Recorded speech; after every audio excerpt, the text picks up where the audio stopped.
Regresamos a esta primera edición de Radio Análisis. Son exactamente las 9 de la mañana con 34 minutos de esta jornada de día jueves 9 de noviembre del año 2023. Como es habitual, a esta hora de la mañana, este día de la semana, están junto a nosotros nuestros amigos y amigas de Fundación Sol.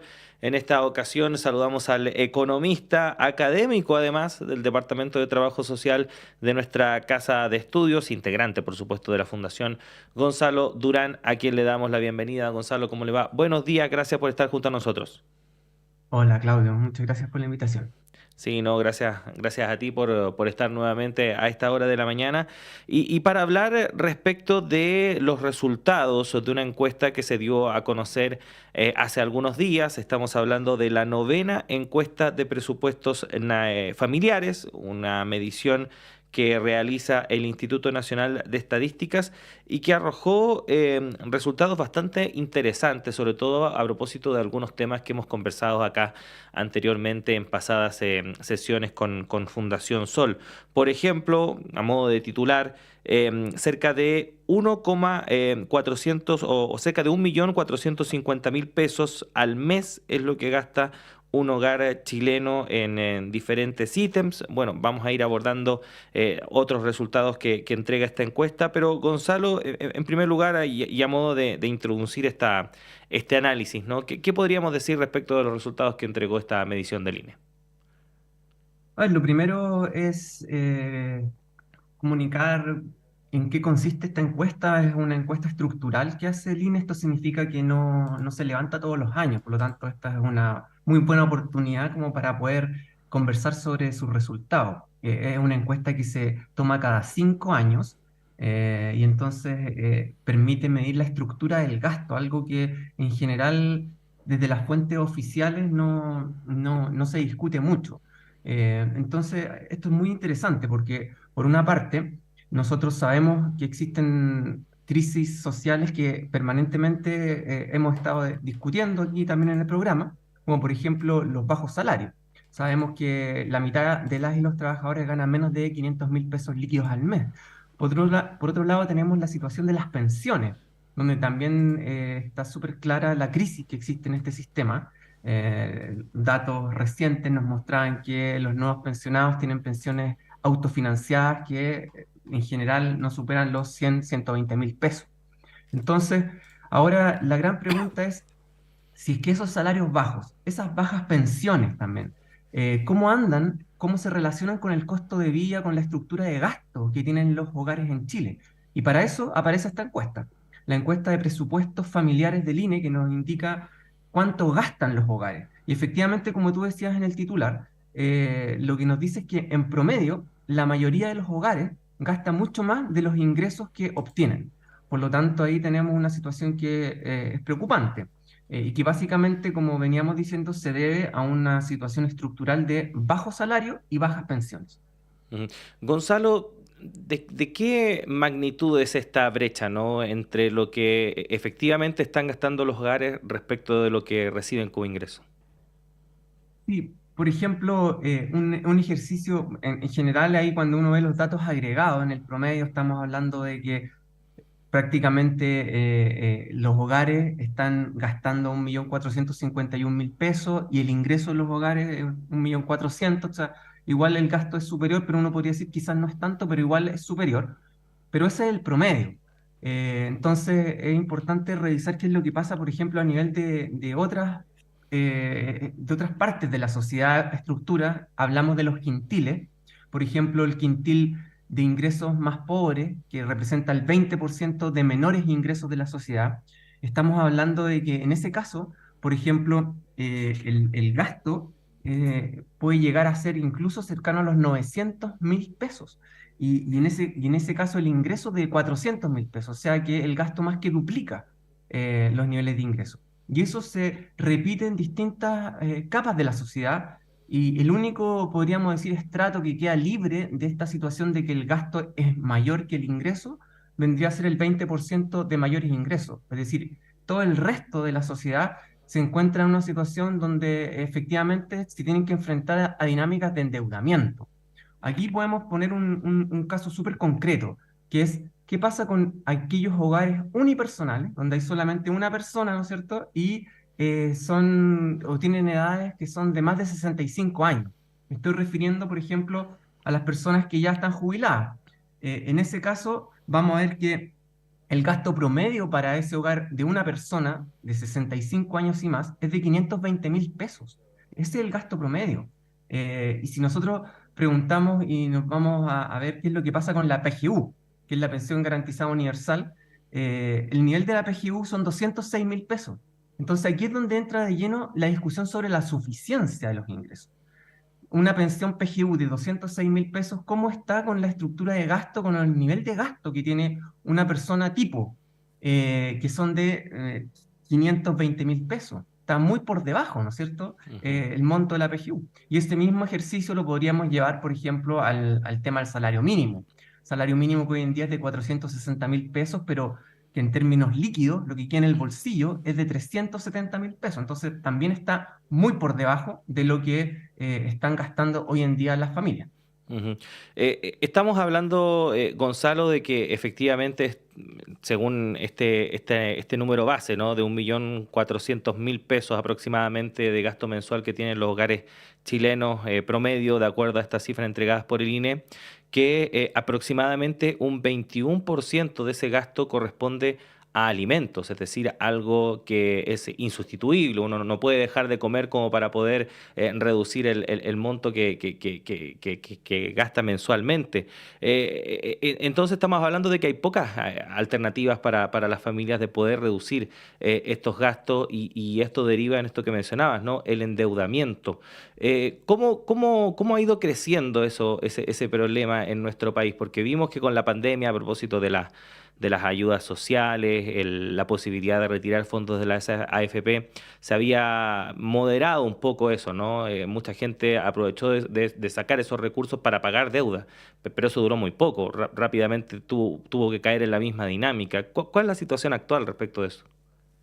Efectivamente, los datos que tú dices corresponden ahí a la EPF. Cuando uno revisa lo que pasa con el primer quintil, las personas que son del 20% de menores ingresos, el alimento pesa más, pesa cerca de un 32% de la estructura del gasto. O sea, estamos hablando de un problema más importante. Y claro, el tema del endeudamiento, esta encuesta nos dice que al menos el 70% de los hogares en Chile está endeudado. Esta es una muestra representativa de las capitales regionales, hay que mencionarlo en la encuesta de presupuestos familiares, pero estamos diciendo que al menos el 70%, y eso no es algo que haya ido en descenso. Como tú bien dices, durante la pandemia, con esta política de ocupar los fondos de pensiones y retirar eso, se pudo apalear un poco el endeudamiento, pero estamos volviendo rápidamente a niveles muy récord del endeudamiento. Y eso no solo lo dicen estos datos que podrían ser de encuestas, sino que también lo constatamos en datos de registro administrativo. Y eso es súper importante cuando uno revisa esto y lo contrasta con otras fuentes. Por ejemplo, Equifax, o que es este estudio que hace la Universidad San Sebastián, donde nos dice que aproximadamente existen cerca de 11 millones de personas endeudadas. Y esas personas, además de esas 11 millones, existen cerca de 4 millones que están morosas, que no pueden pagar las deudas. Si a eso le sumamos otra información que hoy en día no se publica, pero que también se tiene en esos registros, como por ejemplo quiénes son los deudores estudiantiles, las deudas por servicios básicos, que no se publican hoy día por la ley Chao-Dicom, pero Ujú. uno puede hacer una estimación. Estamos hablando de cerca de 5 millones de personas morosas que no pueden pagar las deudas. Entonces, claramente, esto es una situación que debería llevarnos a una profunda reflexión en cuanto a qué es lo que pasa en el mundo del trabajo con lo que pagan las empresas, los salarios que hoy en día no permiten tener una vida acorde a lo que es el nivel de gasto sin incurrir en endeudamiento. Y eso estamos hablando que no es un gasto que digamos es un gasto suntuario, sino que gasto en cosas básicas. De hecho, cuando uno revisa y dice, bueno, quizás con esto, por ahí habían observaciones que decían es que el gasto, por ejemplo, ahora las personas tienen más acceso y todo, pero recordemos que acceso a la cultura, recreación y todo, lo que nos dice esta encuesta es que, por ejemplo, en el caso de el quintil más bajo, estamos hablando de que se gasta en el hogar cerca de 28.000 pesos como gasto en recreación y cultura, versus el quintil más alto, que puede llegar hasta 130.000 pesos. Ahí vemos también las diferencias. Pero eso, como uno puede colegir de los resultados de la encuesta, todavía estamos muy al debe en términos de generar este balance entre los gastos y los ingresos en los hogares. Ujú. Estamos conversando con Gonzalo Durán, economista académico, además de nuestra casa de estudios, conversando a propósito de esta novena encuesta de presupuestos familiares, dada a conocer hace algunos días por el INE.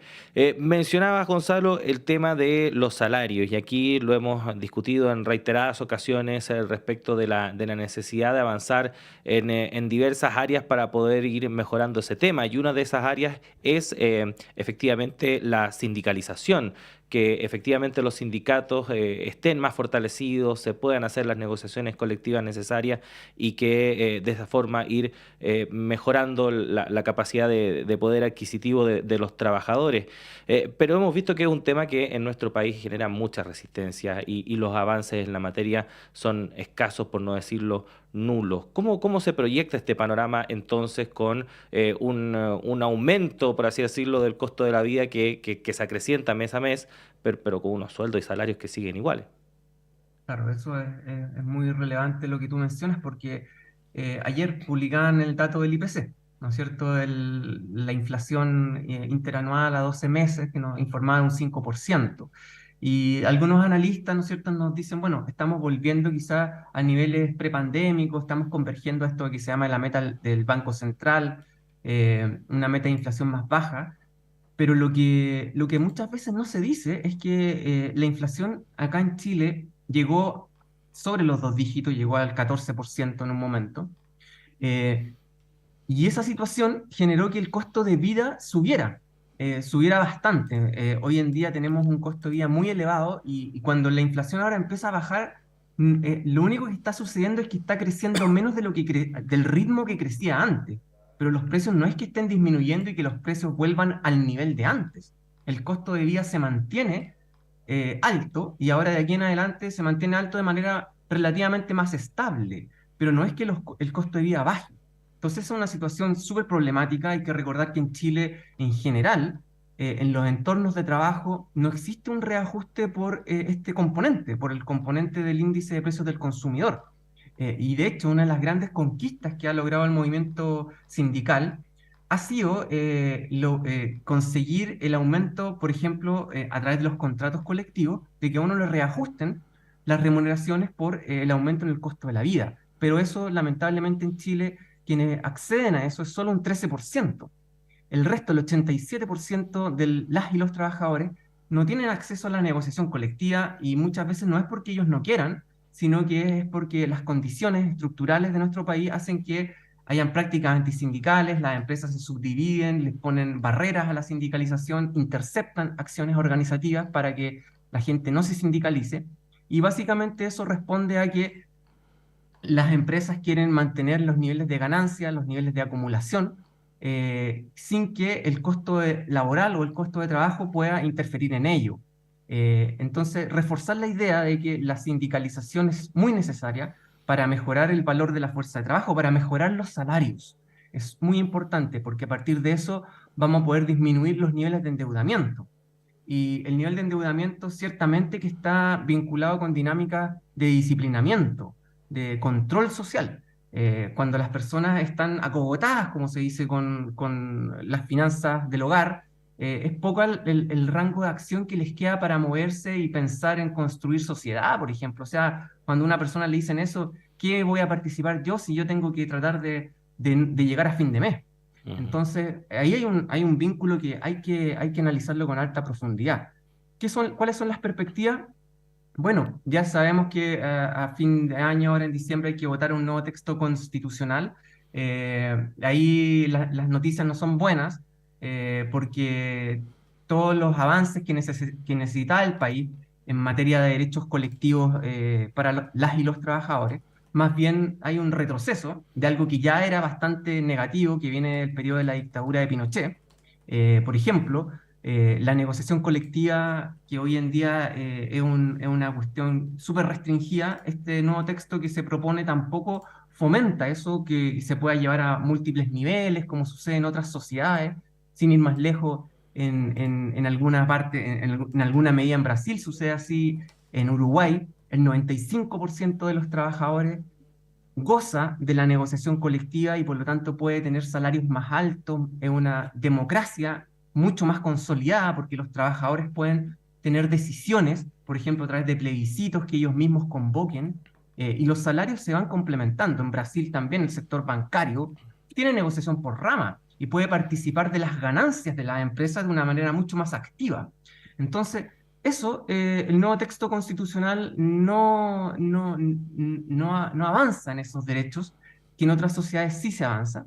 Y por otro lado, por ejemplo, el tema de la huelga, tampoco hay buenas perspectivas. Se inscribe exclusivamente a los procesos de negociación colectiva y no se considera como un derecho como tal en cualquier momento. Como por ejemplo, si a alguien lo despiden, pueden haber instancias de solidaridad por parte de un sindicato para poder cuestionar o contestar esa decisión. Y por lo tanto las perspectivas ahí no son de las mejores. Y ahí el llamado es a empujar una discusión que es muy necesaria, que hace tiempo las organizaciones sindicales la han venido promoviendo, que es la discusión de la negociación colectiva por rama de actividad económica, y donde podamos dejar atrás la herencia de la dictadura militar y de los gobiernos sucesivos que tampoco quisieron modificar este punto que es tan importante para las y los trabajadores. Ujú. Gonzalo Durán, economista de Fundación Sol, académico también del Departamento de Trabajo Social de la Universidad de Chile. Queremos agradecerle que haya estado nuevamente con nosotros a esta hora de la mañana y te esperamos en una próxima ocasión. Que estés bien. Gracias, Claudio, y un saludo a todos los trabajadores y trabajadoras de la RAI. Muchas gracias, Gonzalo. Ahí estaba entonces el académico de nuestra casa de estudios, economista de Fundación Sol, Gonzalo Durán, conversando respecto de esta encuesta que se dio a conocer hace algunos días por parte